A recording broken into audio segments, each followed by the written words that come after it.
Bom, gente, oi, tudo bem? Nós vamos falar da farmacologia dos antivirais. E para começar, nós vamos falar um pouquinho sobre o vírus, né? Os vírus, eles são parasitas intracelulares obrigatórios e a sua replicação depende primariamente dos processos de síntese da célula hospedeira. Por conseguinte, para que tenha eficácia, os agentes antivirais devem bloquear a entrada ou a saída do vírus na célula ou serem ativos no interior da própria célula hospedeira. Assim, os inibidores não seletivos da replicação viral podem interferir na função da célula hospedeira e resultar em toxicidade. As infecções virais são responsáveis nos países em desenvolvimento pela maioria das doenças infecciosas, em contraste com as infecções bacterianas. E é necessário um controle eficaz das infecções virais, já que a taxa de morbidade e mortalidade associada a certas infecções é alta. Para que um vírus consiga se infectar uma célula e se replicar, é necessário que essa célula possua receptores que se harmonizam com esse vírus, aos quais ele se liga. A maquinaria celular necessária é ativa e permite a síntese e montagem dos seus componentes. Aí aqui a gente colocou a foto da estrutura do vírus.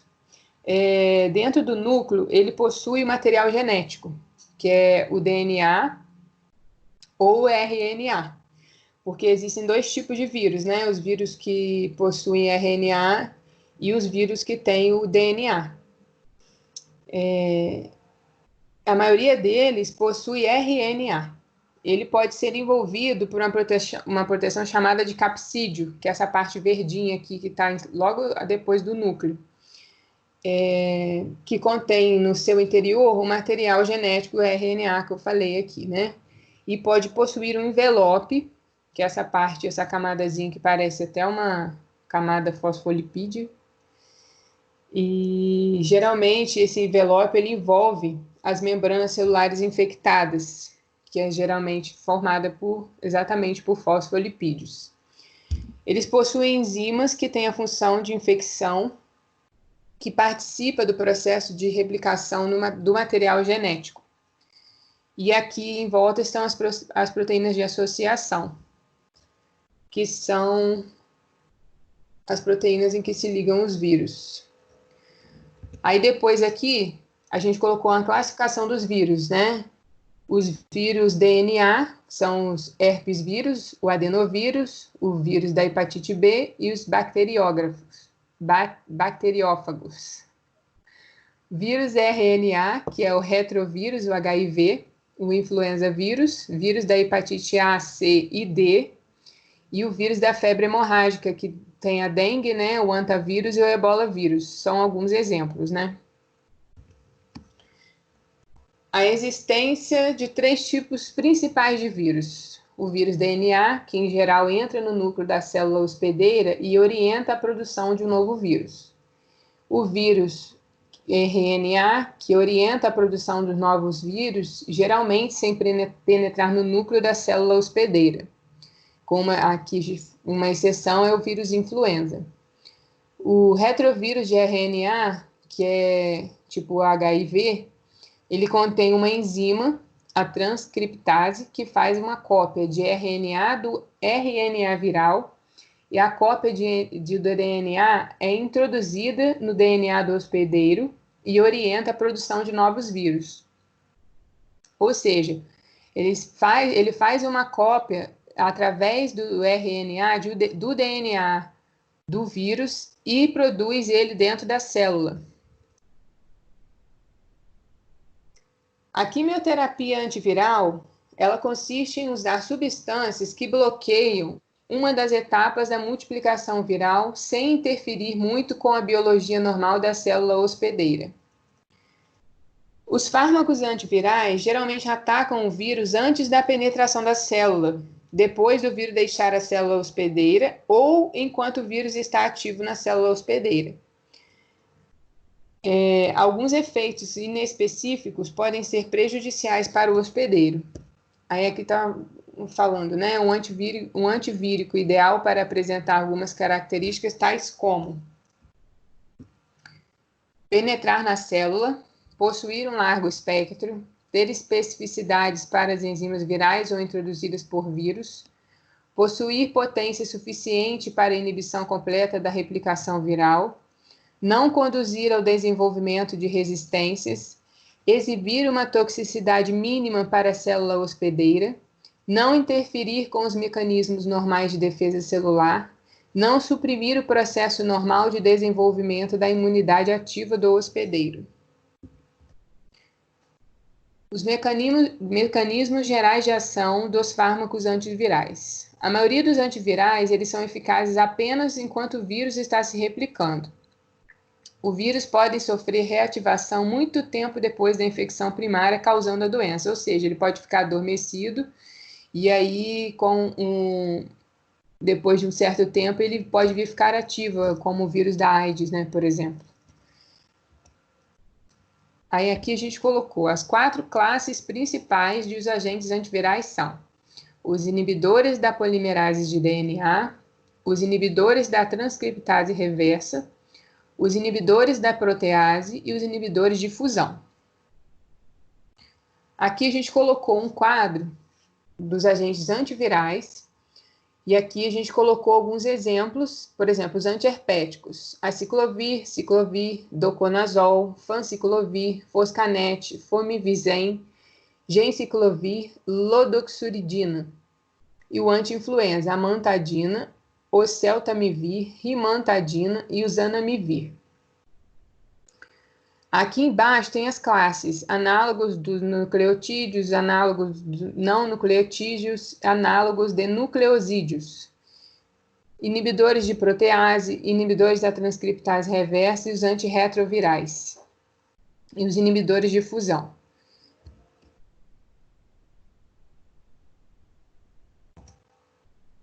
Os inibidores da polimerase de DNA, os antiherpéticos. A herpes simples 1 e 2, que é o HSV1, ele atinge a boca, a face, o esôfago e o cérebro, e o HSV2, que atinge a genitália, o reto, a pele, as mãos e as meninges. Aí o varicela zoster, o Epstein-Barr, o citomegalovírus e o herpes vírus humanos, que é o HHV6, HHV7 e HHV8. Os herpes simples, eles são conjuntos de vírus que provocam doenças diferentes que foram todas agrupadas na classe dos herpes vírus. Se compreende como o vírus da herpes simples, dividido em 2 grupos. Aqui a gente colocou, né, o herpes simples 1 e o 2, que são o 1 é o boca, face, esôfago e cérebro, e o 2 atinge a genitália, o reto, a pele, mãos e as meninges. As infecções causadas pelos vírus herpéticos são muito grave problema de saúde pública, devido à capacidade dos mesmos de causar infecções agudas e recorrentes, além do aparecimento de cepas resistentes ao aciclovir, que é o fármaco de primeira escolha disponível. Os medicamentos, aqui a gente colocou alguns exemplos, o aciclovir, o cidofovir, o penciclovir e o foscarnet. O penciclovir, a forma farmacêutica dele é um creme tópico a 1%. E o cidofovir, a forma farmacêutica dele é injetável, com solução concentrada de 375 mg a cada 5 ml. O herpes simples, tipo 1 e 2, eles são vírus envelopados e são vírus de DNA. Eles causam várias infecções, como as que a gente já deu alguns exemplos acima. O herpes simples 1, ele é geralmente associado a infecções orofaciais e encefalites. E o herpes simples 2 comumente causa infecções genitais, como a gente já falou mais atrás, né? Ambos estabelecem infecções latentes em neurônios sensoriais e, durante a reativação, causam lesões na pele e mucosas. O aciclovir é um derivado acíclico da guanosina, uma atividade clínica contra o HSV1, o HSV2 e o VZV. Ele, porém, é aproximadamente 10 vezes mais potente contra o HSV1 e o HSV2 do que contra o VZV. O aciclovir possui atividade in vitro contra o vírus Epstein-Barr, o citomegalovírus e o herpes vírus humano, mais de intensidade mais fraca. O aciclovir é um inibidor de polimerase do DNA do nucleosídeo. É um análogo do trifosfato de desoxiguanosina, que é incorporado ao DNA viral, e ele provoca a terminação da cadeia de DNA. Ele vem sendo muito utilizado para o tratamento sistemático das infecções do HSV, que é o varicela zoster, né? Ele é um fármaco antiviral altamente seletivo, pois ele é fosforilado pela timidina quinase somente em células infectadas. No entanto, o uso indiscriminado do aciclovir e dos fármacos correlatos provocou o surgimento de cepas resistentes ao varicela zoster, principalmente em pacientes imunocomprometidos. Esse fato ressalta a necessidade de desenvolver novos fármacos antiherpéticos frente às cepas virais primitivas ou às cepas se formam resistentes, né? O aciclovir, a forma farmacêutica dele de comprimido, é indicado principalmente para o tratamento do herpes zoster e no tratamento das recorrências das infecções de pele e mucosas causadas pelo herpes simples. Os comprimidos também são utilizados para prevenir infecções recorrentes de herpes simples e para o tratamento de pacientes imunocomprometidos. Ele, como efeito colateral, ele tem a queda de cabelo, confusão mental, tremores, febre, amarelamento da pele ou dos olhos, cansaço, tontura, mal-estar ou algum outro tipo de reação alérgica. Ele é injetável em pó de 250 mg. Ele é indicado para o tratamento de infecções pelo vírus da herpes simples em recém-nascidos, crianças e adultos, e de infecções pelo vírus varicela zoster. O tratamento de meningocefalite herpética, profilaxia de infecções por herpes simples em pacientes imunocomprometidos, profilaxia de infecções pelo citomegalovírus em pacientes com transplantes de medula óssea. O creme dermatológico, que é esse tópico de 50 mg, ele é indicado para o tratamento tópico das infecções cutâneas advindos do herpes simples, para herpes labial, genital, em fase inicial ou recorrente. O creme dermatológico, ele atua bloqueando os mecanismos de replicação do vírus e ele deve ser aplicado sobre as lesões que já existem ou que podem vir a surgir. Ele, como efeito colateral, ele apresenta ardência, ressecamento, coceira e a descamação da pele. Aí tem um oftalmológico também, que é uma pomada de 30 mg. Ela é indicada nos casos de infecções dos olhos causadas pelo herpes simples. E a principal função da pomada é impedir que o vírus se multiplique e aumente no olho infectado. Como efeitos colaterais, tem as irritações, coceiras nos olhos, conjuntivite e as manchas na córnea. Aí agora nós vamos falar do Foscarnet. O Foscarnet, ele é um análogo de não nucleosídeo sintético de pirofosfato e ele inibe a polimerase do DNA ou a transcriptase reversa do HIV, fixando-se diretamente no local de ligação do pirofosfato. O seu uso é geralmente contra o herpes resistente ao aciclovir ou na retinite por citomegalovírus, e ele pode ocorrer nefrotoxicidade significativa durante a sua utilização. A forma farmacêutica dele é uma solução injetável de 24 mg por ml num frasco de 250 ml. A venda dele é restrita hospitalar, ele está disponível apenas em formulação intravenosa. Sua baixa biodisponibilidade oral e a ocorrência de intolerância gastrointestinal impedem o uso oral. Ele é altamente nefrotóxico. A sua administração em pacientes com doença renal ela deve ser ponderada, necessita de hidratação adequada e a monitorização frequente dos níveis de creatinina devido a ser nefrotóxico, né? Os efeitos colaterais consistem no comprometimento renal, hipo ou hiporcalcemia, hipo ou hiporfosfatemia, hipopotassemia e hipomagnesemia. Aí depois nós colocamos uma tabela com os medicamentos e para que eles são indicados, né? Para o vírus do herpes simples, da varicela zoster e o citomegalovírus. e quais as vias de administração, né? Aqui, por exemplo, a ciclovir, a gente colocou as infecções virais por herpes simples e o varicela zoster e os efeitos adversos. Aqui embaixo a gente colocou um outro exemplo, fanciclovir, que é um vírus também para o vírus da herpes simples, varicela zoster, e os efeitos adversos. Aqui embaixo tem outro exemplo, que é o valaciclovir, também para o herpes simples e também os efeitos adversos.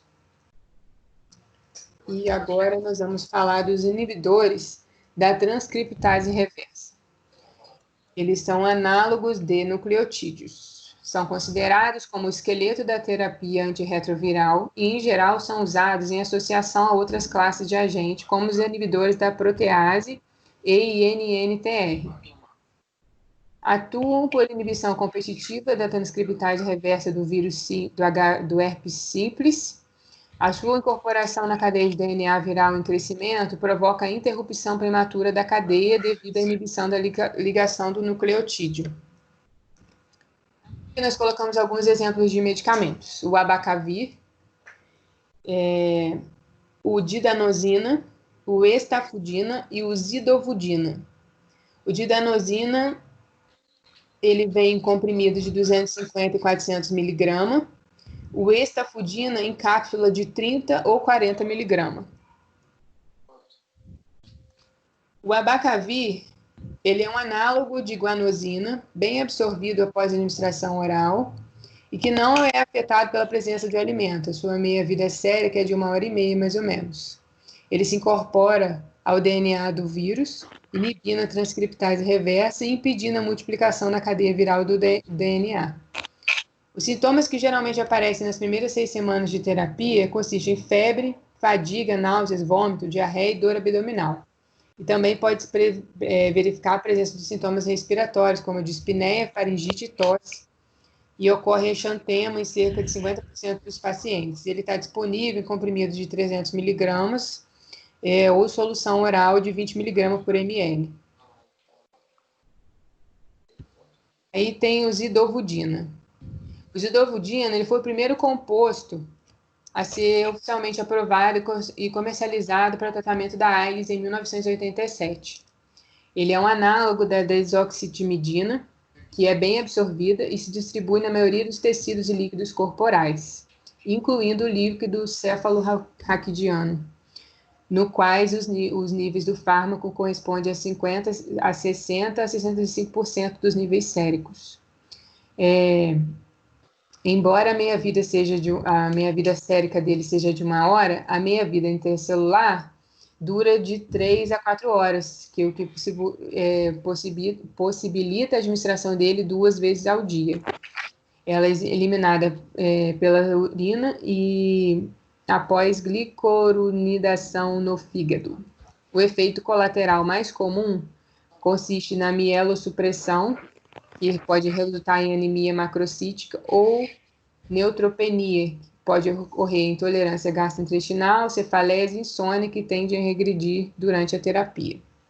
Ele está disponível em cápsula de 100, 250 miligramas, ou em solução oral de 10 miligramas. Pode ir. Então, boa tarde, boa noite, bom dia, não sei.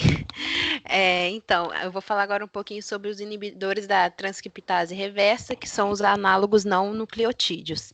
Eles se ligam-se diretamente à transcriptase reversa do vírus, né, do HIV-1, resultando em inibição alostérica da atividade do DNA, polimerase, dependente de RNA e DNA.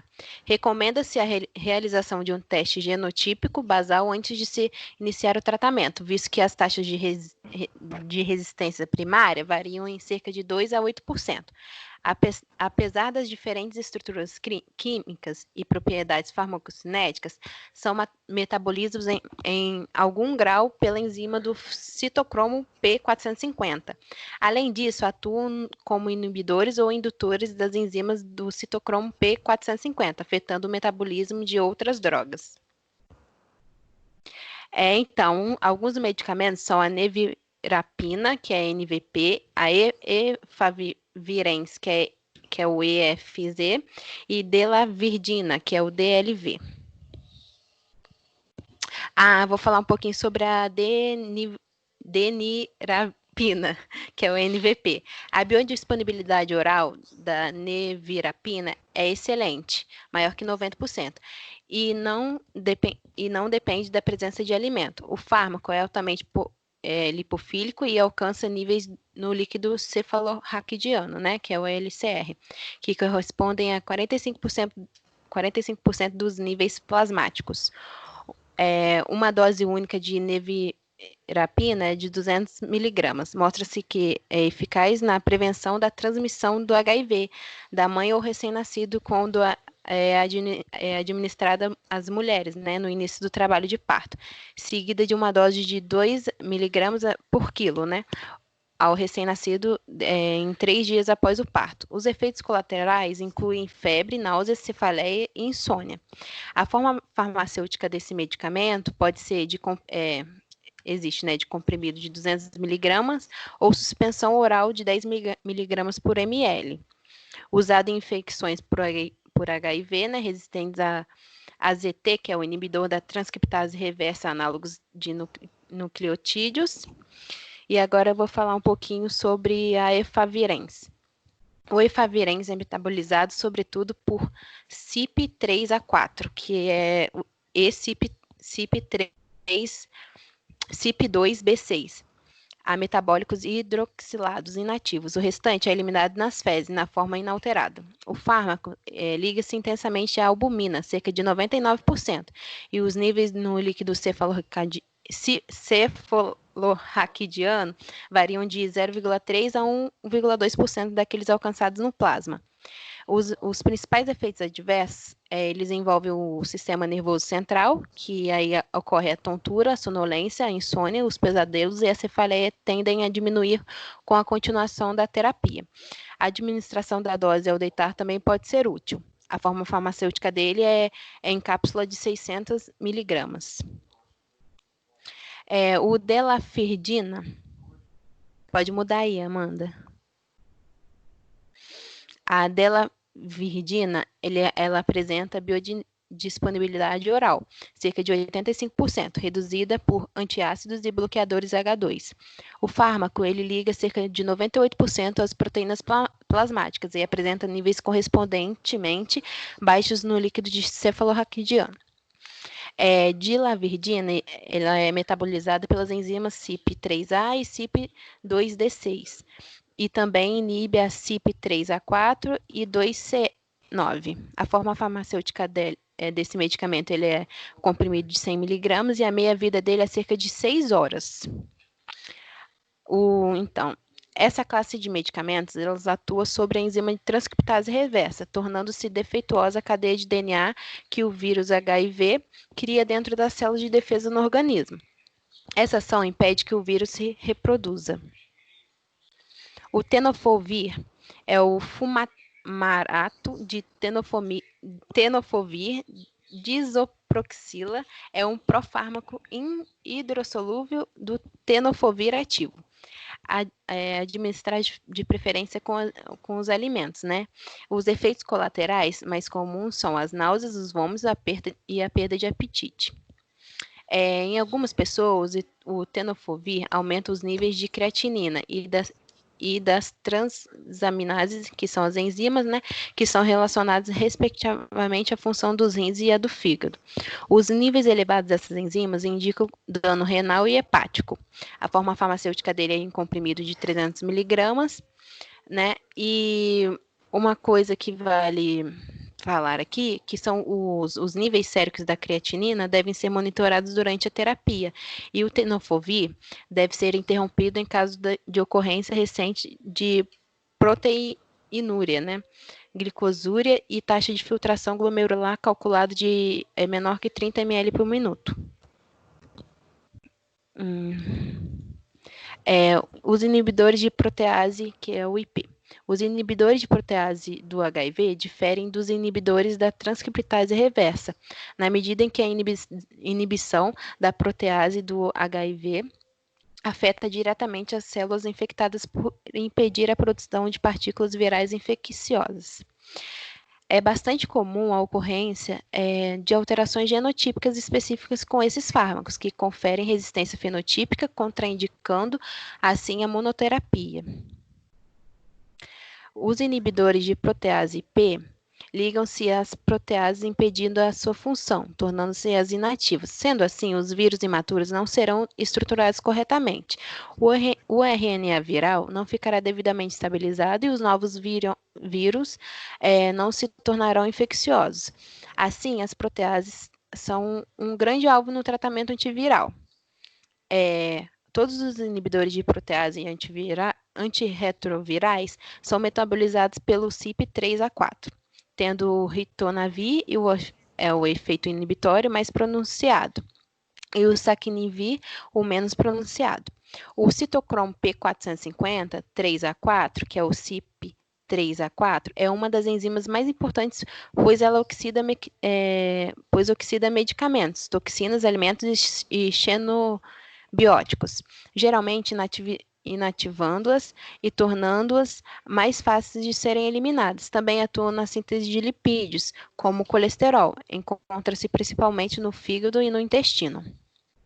Então, aqui são os medicamentos. O Indinavir, que é o IDV, o Saquinavir, que é o CQV, o Atazanavir, que é o ATV, o Neufenavir, que é o NFV, o Ritonavir, que é o RTV, e o Lopinavir, que é o LPV.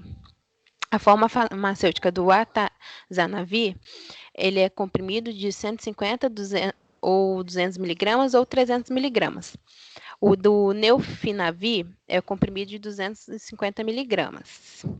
O Lopinavir ele é associado ao Ritonavir, que aí você encontra de 100 miligramas por 25 miligramas ou 200 miligramas por 50 miligramas. Pode passar. O Indinavir, ele exige um ambiente ácido para solubilidade máxima e, portanto, deve ser consumido com o estômago vazio ou com uma pequena refeição pobre em gordura e proteína para a absorção máxima do fármaco. Os efeitos colaterais mais comuns são a hiperbilirrubinemia indireta e nefrolitise devido à cristalização do fármaco na urina. Pode ocorrer nefrolitise em poucos dias após o início da terapia, com incidência estimada de 10%. A forma farmacêutica do Indinavir, ele é de cápsulas de 400 miligramas e a presença ou a forma e também a nefrolitise, a gente encontra a presença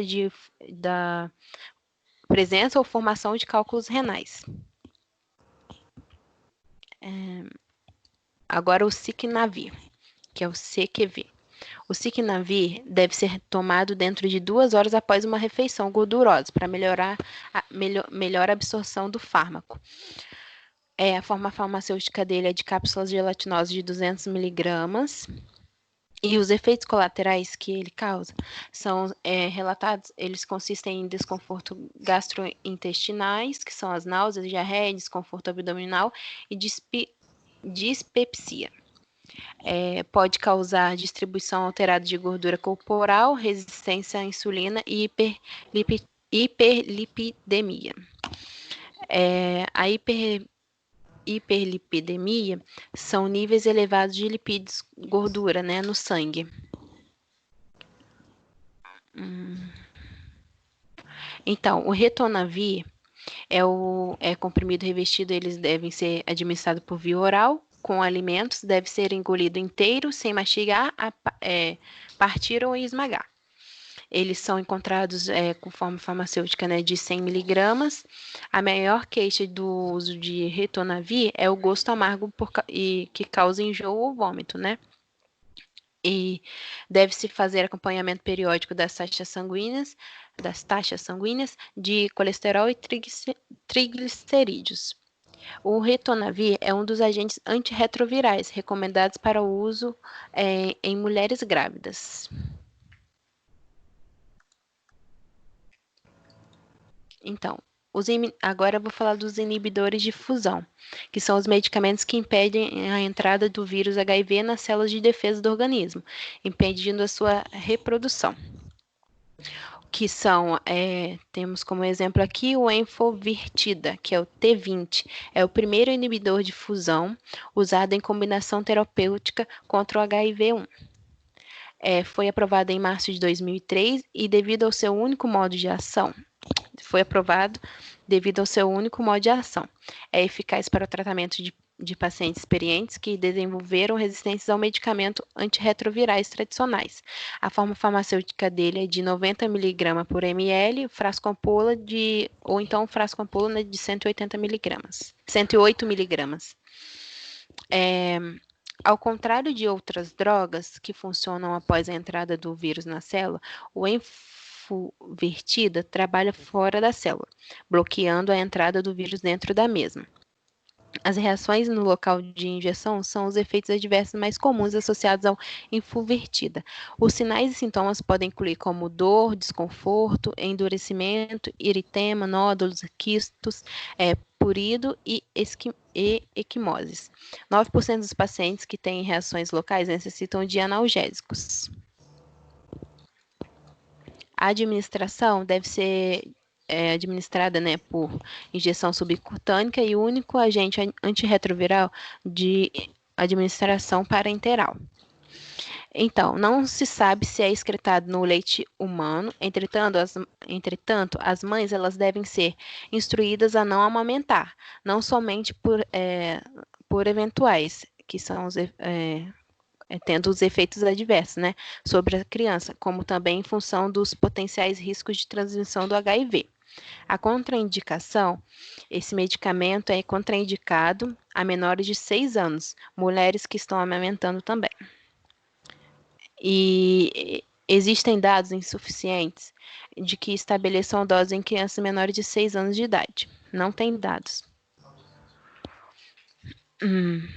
Os efeitos colaterais mais comuns consistem em reações no local de injeção, inclusive no nódulos eritematosos dolorosos. Outros efeitos também podem incluir como a insônia, cefaleia, tontura e náuseas.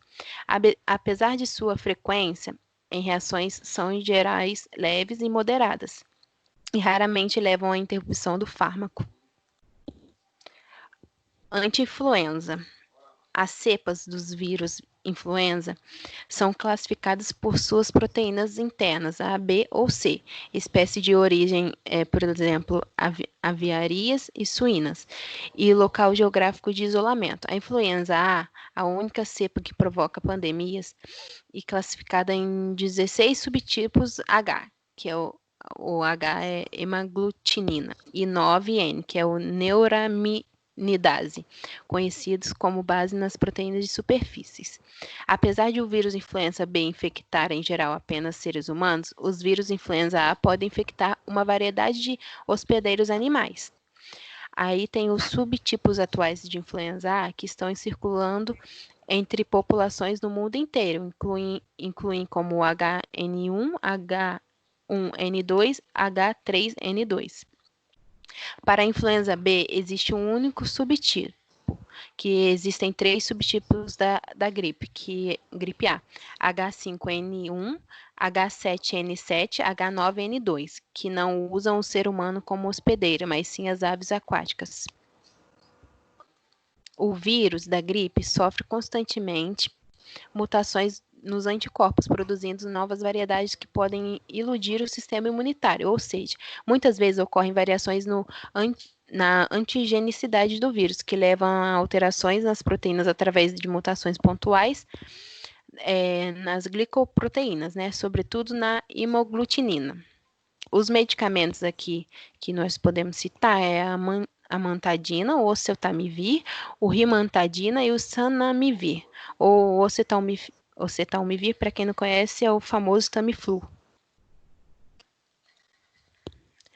O oseltamivir, que ou o zanimivir, eles são inibidores de neuraminidase. O oseltamivir e o zanimivir, que são os análogos do ácido ciálico, eles interferem na liberação da progenie de vírus de influenza das células hospedeiras infectadas, tendo assim a disseminação da infecção dentro do trato respiratório. O ácido ciálico, ele tem uma classe ele é da classe de carboidratos de 9 carbonos. O oseltamivir é uma prodroga absorvida rapidamente no trato gastrointestinal, após a administração oral, sendo convertida por enzimas intestinais e ou hepática para o metabólico ativo. Pelo menos 75% de uma dose oral atinge a circulação sistêmica como metabólico ativo. O metabólico ativo inibe a neuraminidase do vírus da gripe de ambos os tipos, que é a influenza A e B. O oseltamivir, o seu tipo metabólico ativo, reduz a proliferação de ambos os vírus da gripe A e B, pela inibição da liberação de vírus infecciosos a partir de células infectadas. A forma farmacêutica do oseltamivir, é cápsulas de 30, 45 e 75 miligramas. Ou também pode ter como pó para suspensão, né, de 12 miligramas por ml. A forma farmacêutica do zanamivir, que é pó para inalação oral, de 5 miligramas dose. Os efeitos colaterais potenciais do oseltamivir consistem em náuseas, vômitos e cefaleias. O uso do oseltamivir com alimentos não interfere na absorção e pode diminuir as náuseas e os vômitos. Os efeitos adversos potenciais do zanamivir consistem em tosse, broncopasmo, algumas vezes grave, diminuição reversível da função pulmonar e desconforto nasal e orofaríngeo transitório. A amantadina e a rimantadina. Ele, como antiviral, ele atua na parede celular do vírus, impedindo sua penetração no hospedeiro. A amantadina, que é o cloridrato de 1-aminodamantana, e seu derivado alfametil, eu acho que é isso mesmo, né? A rimantadina são aminas tricíclicas da família do adamantana, que bloqueiam o canal iônico de prótons M2 da partícula viral e inibem o desencapsulamento de RNA viral dentro da célula hospedeira infectada, impedindo assim a sua replicação. São ativos apenas contra a influenza A. A forma farmacêutica da amantadina é comprimido de 100 miligramas, e a amantadina, vale ressaltar que ela é bem absorvida, e 67% ligam-se a proteínas. A meia-vida plasmática é de 12 a 18 horas e varia de acordo com a depuração de creatinina. A amantadina ela é eliminado por excreção renal de forma inalterada, não sofre metabolismo hepático. A rimantadina, ela sofre o metabolismo hepático e seus metabólicos que são eliminados por via renal. A toxicidade da amantadina por atravessar a barreira hematoencefálica, e a rimantadina é maior, né? É inferior, pois não atravessa de forma significativa a barreira hematoencefálica. Os efeitos colaterais mais comuns são como a gastrointestinais, que são as náuseas, anorexias, e envolve o sistema nervoso central, nervosismo, dificuldade de concentração, insônia, tontura. E é isso aí. A primeira parte do nosso trabalho ficou dessa forma, né, os antivirais. Agora nós vamos falar um pouco depois sobre os antiparasitários. Os antiparasitários. Você vai começar, Amanda? Tá, pode falar. Pode ir. Não, pode começar aí que eu vou abrir ele aqui para mim. Então, gente, agora nós vamos falar sobre os antiparasitários.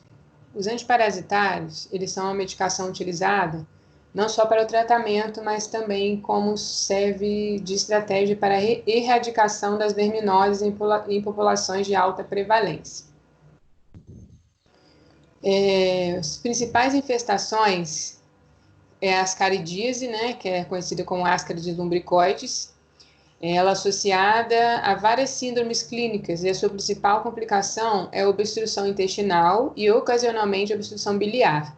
O achado mais comum é a dor abdominal, que ocorre em 98% dos pacientes, né? E a diarreia. Para quem não sabe, o nome popular que dá ascaris lumbricoide é a lombriga, né? A infestação dela se dá pela ingestão de água ou alimentos contaminados pelos seus ovos. O diagnóstico é protoparasitológico de fezes, ou seja, através do exame de fezes a gente consegue detectar ela. Os tratamentos utilizados para essa doença é o mebendazol e o albendazol.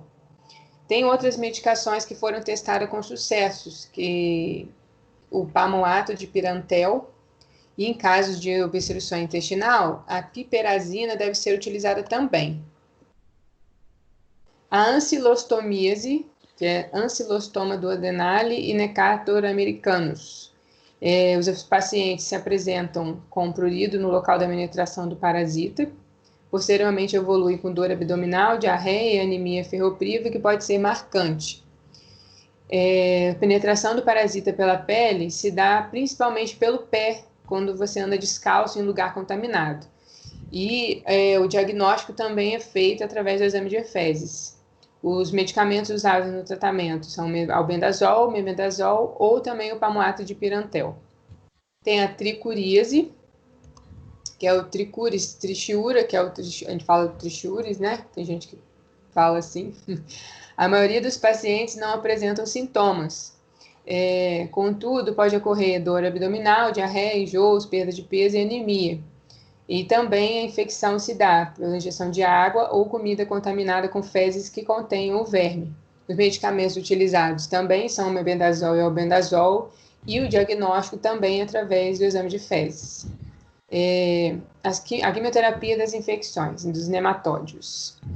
Dietilcarbamazina, ivermectina, mebendazol, palmoato de pirantel e tiabendazol.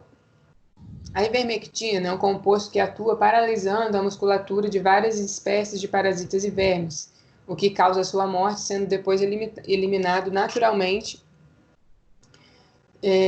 pelo corpo, né? Aumenta a permeabilidade da membrana celular em os cloreto, levando à hiperpolarização de células musculares e nervosas e à morte do parasita.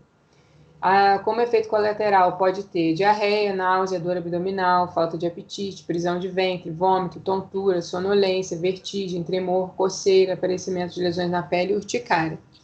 Ela não deve ser associada com medicamento que potencialize a atividade do GABA. Por exemplo, os barbitúricos, os benzodiazepínicos e o ácido valproico. A excreção desse fármaco e dos seus metabólitos é quase que exclusivamente por via fecal.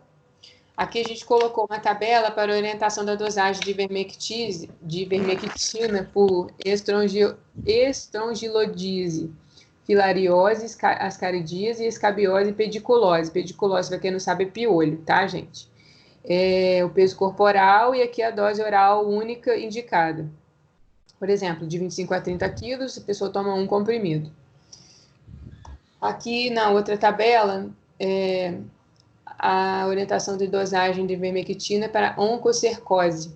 Aí é a mesma coisa, tem o peso e a dosagem oral única por pessoa, né?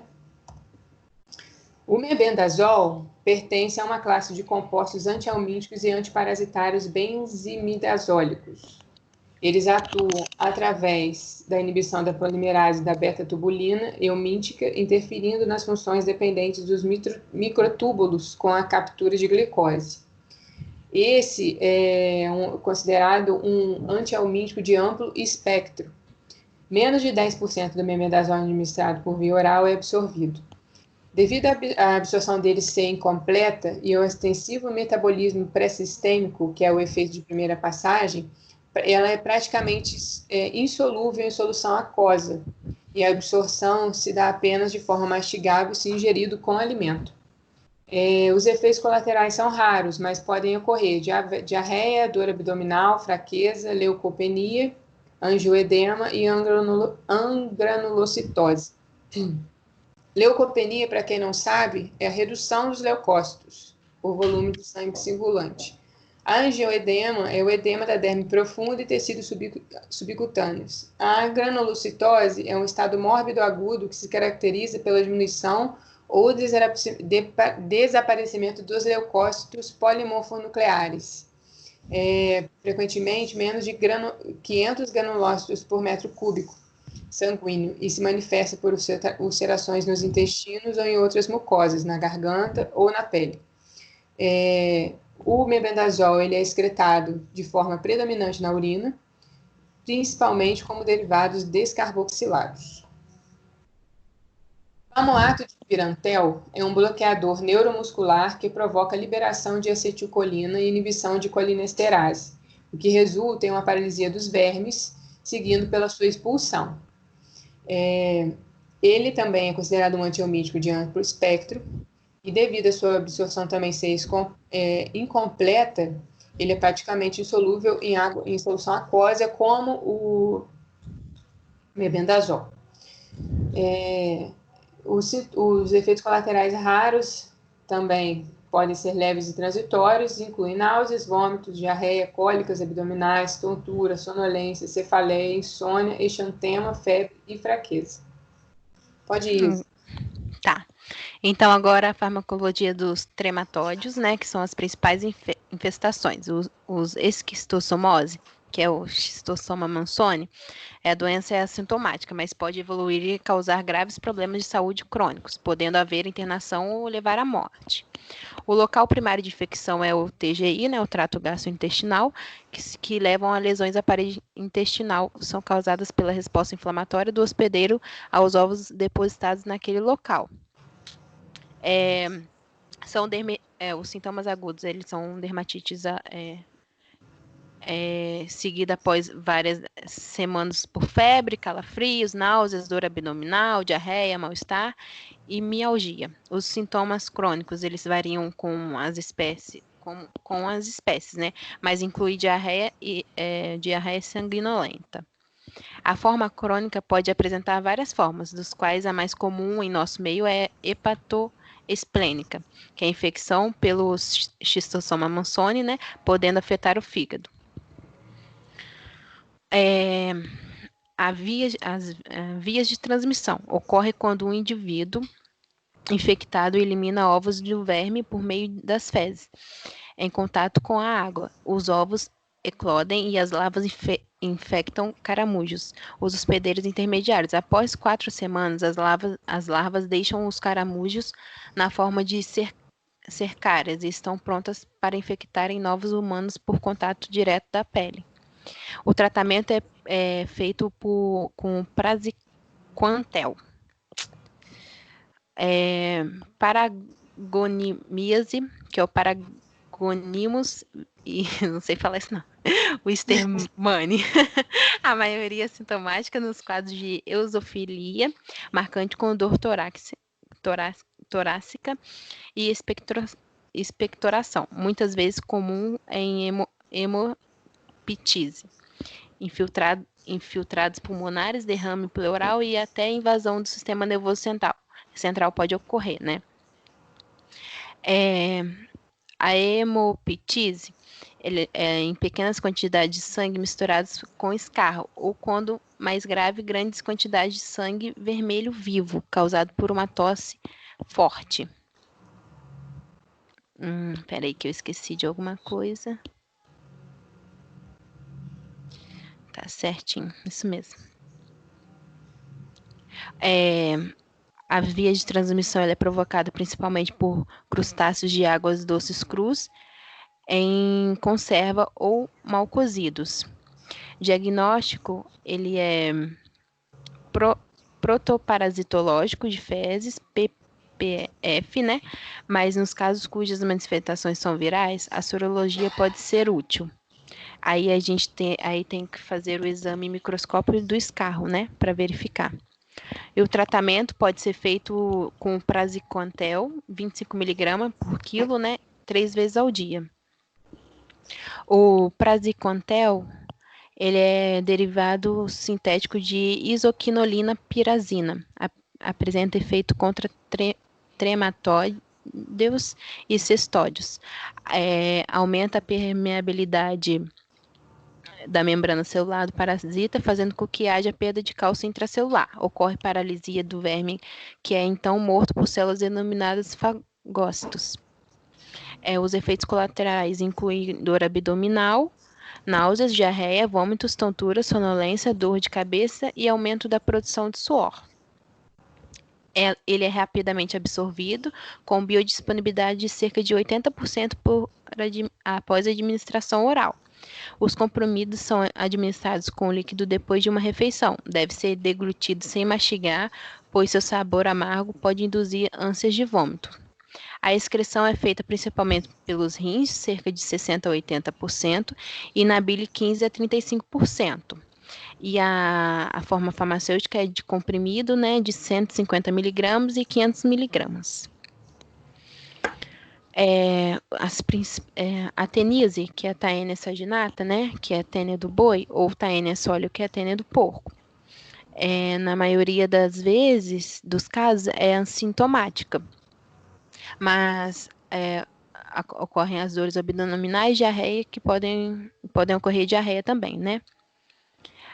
Vias de transmissão. A contaminação ocorre quando o homem se alimenta de carne mal passada de porco ou bovina e que esteja contaminado com os cisticercos, né? O porco ou boi se torna infectado quando se alimenta de fezes contaminadas. O tratamento pode ser feito com o praziquantel, né? Com a niclosamida como segunda opção.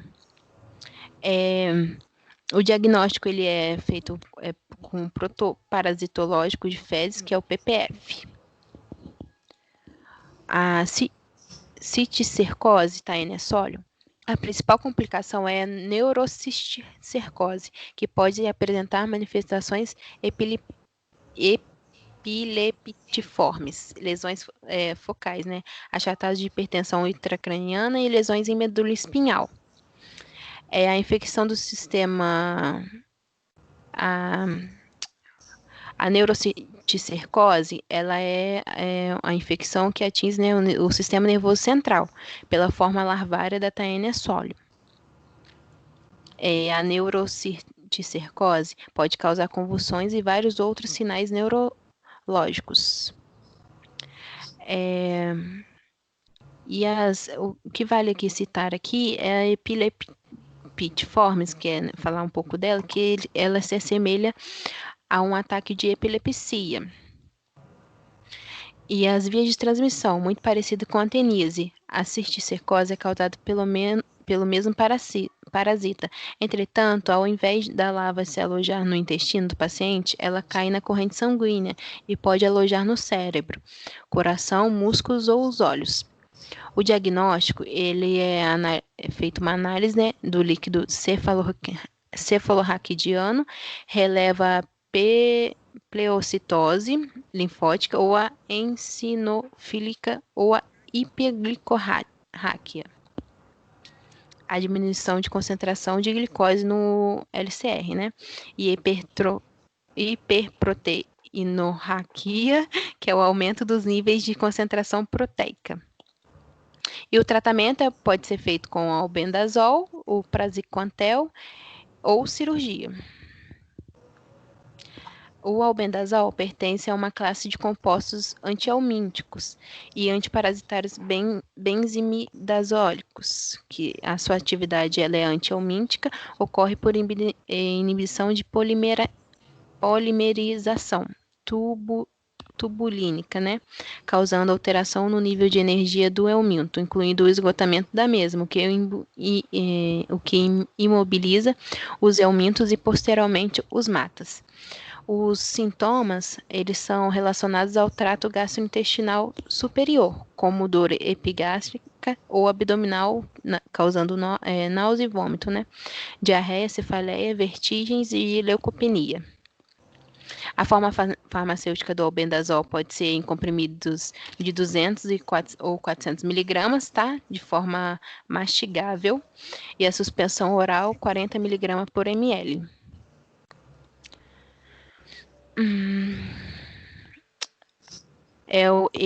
O albendazol é um fármaco de amplo espectro e ele reduz a entrada de glicose, como isso impede que o verme consiga utilizar uma fonte energética para o seu metabolismo, movimento e para suas contrações musculares. E o que também vale falar aqui, que os metabólicos do albendazol, eles são excretados na urina. A niclosamida, isso. A niclosamida é um outro tratamento para os cestódios, né? Ela é um derivado da salicilamida. Ela está em formato farmacêutico de comprimido de 500 miligramas. Ela altera a oxidação fosforilativa e ativa o ATP mitocondrial com ação parasiticida. É pouco absorvida pelo trato gastrointestinal e, por esse motivo, a sua ação antihelmíntica é direta e limitada ao conteúdo intestinal. Os vermes adultos, mas não os ovos, são mortos com rapidez, presumivelmente em razão da inibição da fosforilação oxidativa ou pela estimulação da atividade da ATPase. O medicamento ele é eliminado pela urina e pelas fezes, e a sua eliminação ocorre entre 1 a 2 dias após a utilização. Recomenda-se o uso de laxantes para facilitar a eliminação do verme. As reações infrequentes são leves e transitórias, que incluem náuseas, vômitos e a diarreia e desconforto abdominal. Aí aqui a gente colocou uma tabela também com os tipos de parasitas, né? Os medicamentos de escolha e os fármacos alternativos, só para ter uma noção aí. Bom, gente, então é isso, tá? Nosso trabalho ficou um pouco grande porque eram 2 temas e a gente tentou abordar de forma bem sucinta, mas como são 2, ficou um pouco complicado. A gente agradece. Isso. O nosso grupo ele é composto por Amanda, né? A Ariane, Chaene, Graciana, Isabela e Lucas. Obrigada, gente. Até a próxima. Até. Vou tentar sair aqui.